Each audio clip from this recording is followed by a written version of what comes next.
కాళ్ళు చేతులు తిమ్మిర్లు రావటం, దీని గురించి చెప్పండి, ఎందుకు వస్తాయి అసలు? కాళ్ళు చేతులు తిమ్మిర్లు అంటే మనకు లోపల ఉన్న నర్వ్స్ లోపల ఉన్న బ్లడ్ సర్క్యులేషన్ అనేది తగ్గుతుంటుంది. సో దానివల్ల పాజిటివ్ సిమ్టమ్స్ అంటాం. తిమ్మిరి అది తిమ్మిరి ఉండొచ్చు, మంటలు ఉండొచ్చు, పెయిన్స్ ఉండొచ్చు, చాలా రకాలుగా మనం వాటిని డిస్క్రైబ్ చేయొచ్చు. ఓకే, ఫస్ట్ అది కాళ్ళలో స్టార్ట్ అవుతుంది, తర్వాత మనం చేతులకు వస్తుంటుంది. కొన్నిసార్లు ఓన్లీ ఒక చిన్న సపరేట్ నర్వ్ ఎఫెక్ట్ అవుతుంటుంది.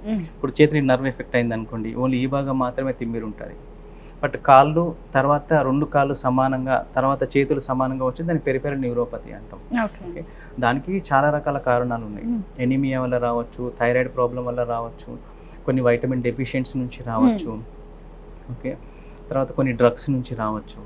ఓకే, తర్వాత కామన్గా మనం చూసేది డయాబెటిక్, అట్లా షుగర్ పేషెంట్స్ మెయిన్గా ఏంటంటే వాళ్ళకు కొన్ని ఇయర్స్ తర్వాత షుగర్ వల్ల కొలెస్ట్రాల్ అయిపోయి మన నర్వ్స్లో ఉన్న బ్లడ్ సర్కిల్ అనేది బ్లాక్ అయిపోవడం వల్ల తిమ్మిళ్ళు అనేవి వస్తుంటాయి.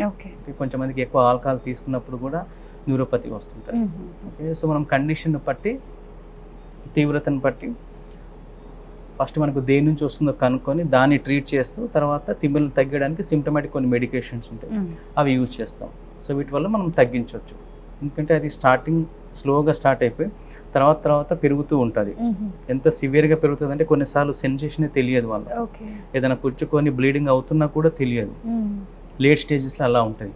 అందుకే ఇనీషియల్గానే మనం తిమ్మిళ్ళు వస్తున్నాయి అంటే వెంటనే డాక్టర్ దగ్గరికి వెళ్తే ఫస్ట్ కండిషన్స్ దేని నుంచి వస్తుంది అనేది ఐడెంటిఫై చేస్తారు. ఇప్పుడు B12 వల్ల రావచ్చు, థైరాయిడ్ వల్ల రావచ్చు, వాటికి మెడికేషన్స్ పెడితే కంట్రోల్ అయిపోతుంది. ఓకే, డయాబెటిక్ స్టార్టింగ్ స్టేజ్లో మనం ఐడెంటిఫై చేస్తే షుగర్ కంట్రోల్లో ఉంటే తర్వాత ఇవి పెరగకుండా చూసుకోవచ్చు.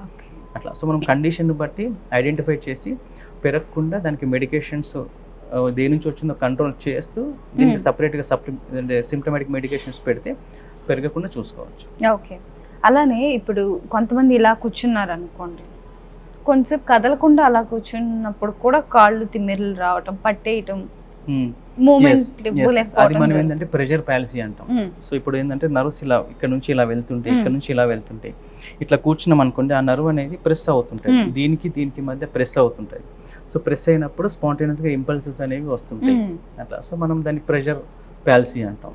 సో అది ఎక్కడ ఉన్న కొంచెం మందికి ఇక్కడ ఉంది అనుకోండి, ఇక్కడ అల్నార్ నర్వ్ ఉంటుంది. సో ఈ గ్రూ మధ్యలో ఎక్కడ పెట్టినాం అనుకోండి, ఇది ప్రెస్ అవుతుంటుంది. కొంచెం మందికి హ్యాబిట్స్ అంటే ఇలా పెట్టుకొని రాయడం, ఇలా పెట్టుకొని సిస్టమ్ చూడడం జరుగుతుంటుంది.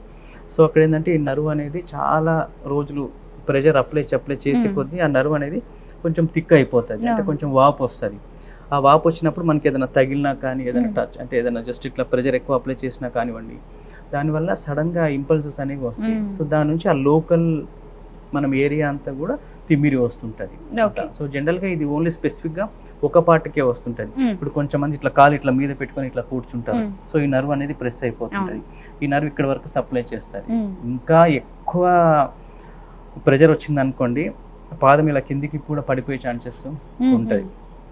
సో దానివల్ల మనకి ఎక్కువ వస్తున్నప్పుడు మనం ఫ్రీక్వెంట్గా పొజిషన్ అనేది చేంజ్ చేస్తూ అలా ఉంటే దాని మీద ప్రెషర్ అనేది తగ్గుతుంటుంది.